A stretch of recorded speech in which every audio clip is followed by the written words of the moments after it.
Plans ఎప్పుడు తప్పవుతాయో తెలుసా? మనకు లాజిక్ సరైనట్లు అనిపించినా మన మైండ్ చేసే మెంటల్ షార్ట్ కట్స్ వల్లనే చాలాసార్లు తప్పులు జరుగుతాయి. ఇవాళ అలాంటి టాపిక్స్ గురించి డిస్కస్ చేసుకోబోతున్నాం. Mental stimulation, interpretation, motivation, inhabitation, starter signals గురించి తెలుసుకోబోతున్నాం. ముందుగా మెంటల్ స్టిమ్యులేషన్.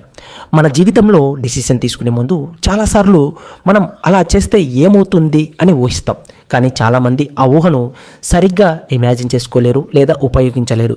ఫలితంగా తప్పుడు నిర్ణయాలు తీసుకుంటారు. మెంటల్ స్టిమ్యులేషన్ అంటే ఏదైనా పని చేయకముందు మన మనసులో ఆ పనిని ఇమాజిన్ చేసుకోవడం.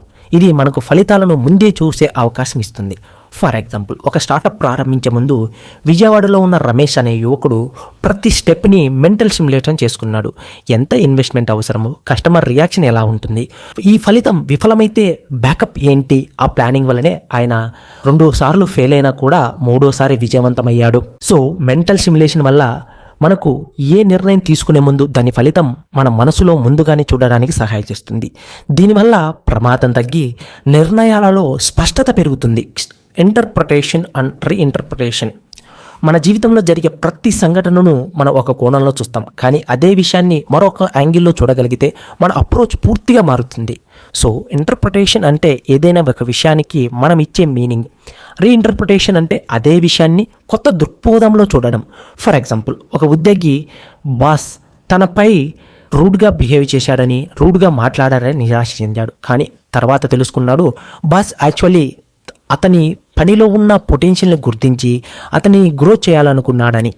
ఇంటర్ప్రిటేషన్ మారిన వెంటనే ఆ ఉద్యోగికి మైండ్ సెట్ కూడా పాజిటివ్ అయింది.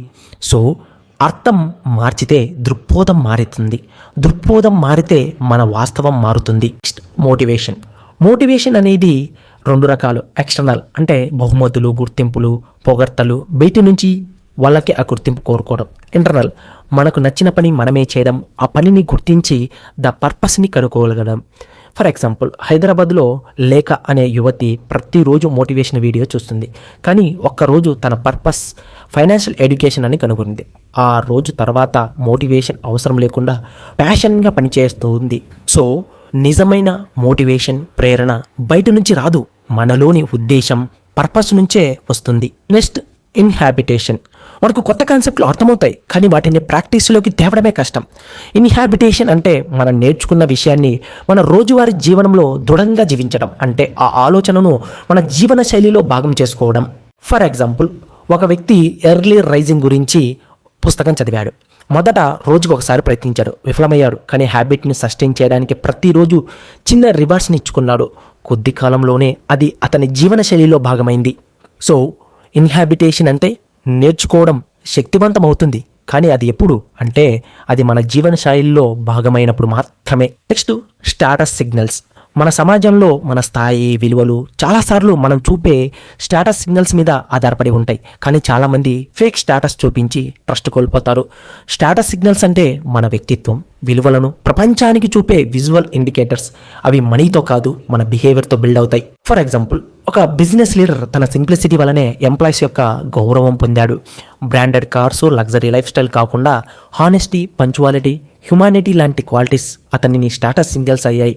నిజమైన స్థాయి అంటే మనం చూపించే విలాసం కాదు, మనం ఉన్న చోట, ఇంకా చెప్పాలంటే మనం లేని చోట కూడా ఇతరులు మనకు ఇచ్చే గౌరవం గురించి. దాన్నే స్టాటస్ సిగ్నల్స్గా భావించాలి. ఫ్రెండ్స్, ఈ 5 కాన్సెప్ట్లు మన డిసిషన్స్, మన బిహేవియర్, మన ప్రాస్పెక్షన్స్ని షేప్ చేస్తాయి. మనలోని మనస్సు ఎలా పనిచేస్తుందో అర్థం చేసుకుంటే మన జీవితాన్ని మనం డిజైన్ చేసుకోగలం. మన మనసు ఎలాంటి ప్రపంచాన్ని సృష్టిస్తుందో అదే మన జీవితాన్ని తీర్చిదిద్దుతుంది. మరొక ఇంట్రెస్టింగ్ టాపిక్తో మళ్ళీ కలుద్దాం. Thank you for watching. Keep smiling.